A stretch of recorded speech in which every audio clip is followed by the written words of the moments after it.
नमस्कार, मैं हूं न्यूज़ रिपोर्टर रविंदर ठाकुर और आज हम मौजूद है हाजीपुर विधानसभा क्षेत्र में। और आज हमारे साथ में हाजीपुर विधानसभा क्षेत्र के आरजेडी प्रत्याशी देव कुंवर चौरसिया जी है। आज उनसे हम कुछ तीखे सवाल करेंगे और जानेंगे कि अगर वो विधायक बनते हैं तो किस तरह का बदलाव करेंगे हाजीपुर क्षेत्र के लिए और हाजीपुर के जनता के लिए। आइए हम उनसे रूबरू कराते हैं। पहला सवाल सर मेरे से, अगर आप सत्ता में आते हैं, विधायक बनते हैं, तो हाजीपुर विधानसभा क्षेत्र के लिए सबसे पहला काम आप क्या करें? देखिए, हाजीपुर विधानसभा क्षेत्र बहुत ही अच्छा क्षेत्र है। छोटा इलाका है लेकिन बहुत ही जागरूक लोग यहाँ रहते हैं और पटना के नज़दीक का क्षेत्र है, इसलिए पटना के जैसा इसको भी तरजीह मिलना चाहिए। इसका मैं भरपूर प्रयास करूँगा। जिस तरह से पटना का विकास हो रहा है उतना ही विकास हाजीपुर का भी हो, इसके लिए भरपूर प्रयास करूँगा। और इसके लिए मैंने योजना बनाया है कि हाजीपुर में जो इंडस्ट्रियल एरिया है उसमें मतलब बड़ी फैक्ट्रियाँ को चालू कराएंगे, यहाँ के लोगों को रोज़गार दिलवाएंगे। हाजीपुर में डीपीआर बना करके सड़क और नाला का व्यवस्था कराएंगे और निश्चित रूप से यहाँ के लोगों को काम मिले, रोज़गार मिले, नौकरी मिले, सही ढंग से लोग रहे। गरीब लोग भी बहुत हैं, उनको सही काम मिले, इसके लिए मैं भरपूर प्रयास करूँगा। सर, हाजीपुर में आम दिनों लगातार हत्या, लूट, डकैती, अपहरण, बहुत सारे ऐसे मामले आ रहे हैं। इसके बारे में आप क्या कहना चाहते हैं? देखिए, जो भी प्रतिनिधि होते हैं उनका दायित्व है कि आम जनता कैसे सुरक्षित रहे, इसका भी प्रयास करना है। लेकिन हम देख रहे हैं कि यहाँ के जो विधायक एमपी हैं उनको कोई मतलब नहीं है समाज के काम से, और समाज के काम को छोटा छोटा जो कार्यकर्ता हम लोग जैसा है वो देखने का काम करता है।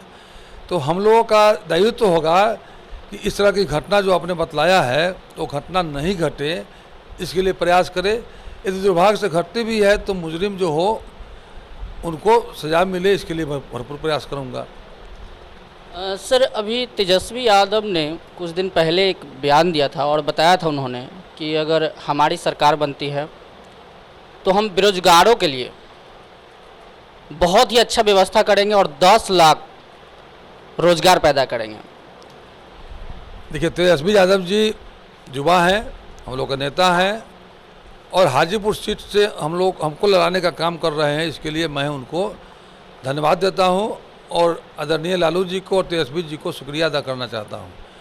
और निश्चित रूप से उन्होंने समझा कि हाजीपुर के विकास देव कुमार चौरसिया के द्वारा हो सकता है, इसलिए हम पर दायित्व दिया है और उस दायित्व को हम भरपूर कोशिश करेंगे। और हम लोग समाज सेवा में 1985 से लगे हुए हैं, किसी न किसी रूप में समाज का काम करते रहे हैं। और निश्चित रूप से हाजीपुर में बड़ा बड़ा शिक्षण संस्थान खोलकर भी और व्यावसायिक संस्थान खोलकर भी हम लोगों ने रोज़गार देने का काम किया है। और जब हमारी सरकार बन जाएगी और हम यहाँ के प्रतिनिधि चुने जाएंगे तो उसमें इजाफा करके जनता को कैसे लाभ मिले, कैसे ये गरीब बच्चों को पढ़ाई हो, कैसे गरीब बच्चे आगे बढ़े, ये प्रयास हम लोग करेंगे। और नीतीश कुमार जो है 7 निश्चित योजना को लागू किए हैं, उसके बारे में क्या कहना? देखिए, नीतीश कुमार जी अपना नाम कैसे चले उसमें लगे हुए हैं। आपने देखा कि उन्होंने करोड़ों लोगों को लाइन में खड़ा करा दिया कि हम शराबबंदी करेंगे और शराबबंदी करेंगे लेकिन शराब बेचवाएंगे। घर घर में होम डिलीवरी हो रहा है। अब विधानसभा में कहते हैं कि एक भी दुकान है क्या, एक भी शराब बिक रहा है क्या? हर लोग जानता है कि हर गांव में बिक रहा है। लेकिन यहाँ के प्रशासन को टाइट कौन करेगा? जनप्रतिनिधि करेगा, सरकार करेगी। लेकिन प्रशासन के माध्यम से जो गलत काम करने वाले हैं उनके माध्यम से शराब बिक्री होता है।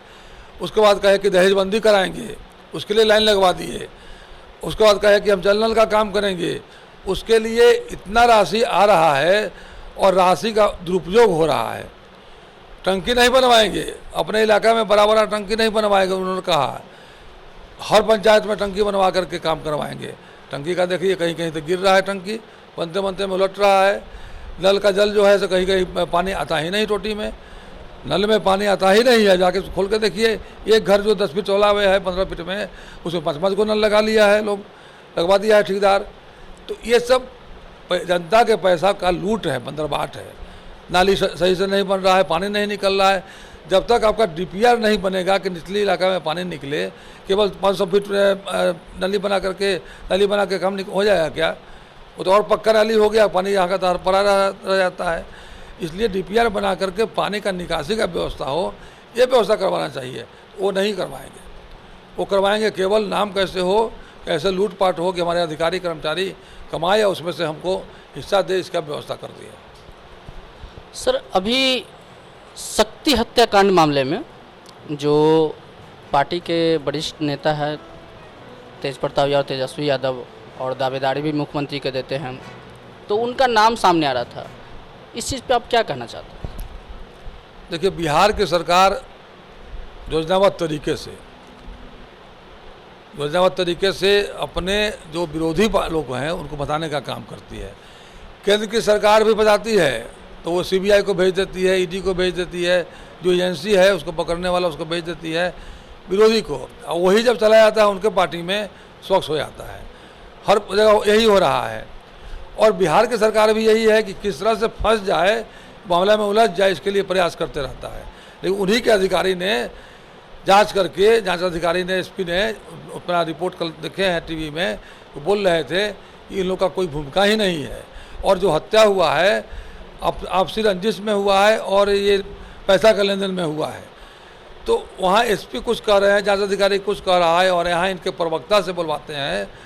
प्रवक्ता मतलब प्रवक्ता मीन्स सरकार का वक्ता है, पार्टी का वक्ता है, और वो वक्ता बोल रहा है, इसका मतलब कि सरकार बोल रही है, मुख्यमंत्री बोल रहे हैं, पार्टी का अध्यक्ष बोल रहा है कि तेजस्वी यादव और तेज प्रताप ने कराने का काम किया है। तो ये तो इससे भी घृणित कोई बात हो सकता है क्या कि पूर्णिया में जाकर के वहाँ कोई विरोध में आवाज़ उठावेगा तो उसका कोई हत्या करा जाता है क्या? कहीं भी हत्या का कारण कोई है, यहाँ हल्ला कर दिए, प्रवक्ता से कहवा दिए, नारा लगवा दिए कि नहीं ये हत्यारा है, वो है। तो इसका मैं घोर निंदा करता हूँ। इस तरह का बात किसी भी सरकार को नहीं करनी चाहिए। हमारा लास्ट सवाल रहेगा सर, समय की भी बहुत कमी है और आपको भी बहुत जगह जाना होगा, तो एक मैं क्वेश्चन करना चाहता हूं सर कि हाजीपुर की जनता के लिए इस बार विधानसभा चुनाव के लिए आप क्या संदेश देना चाहते हैं हाजीपुर की जनता के लिए? देखिए, हाजीपुर की जनता पटना के नज़दीक है, पढ़ा लिखा समझदार बहुत है यहाँ पर, यहाँ पॉलिटिकल लोग बहुत हैं और सामाजिक व्यक्ति भी बहुत हैं।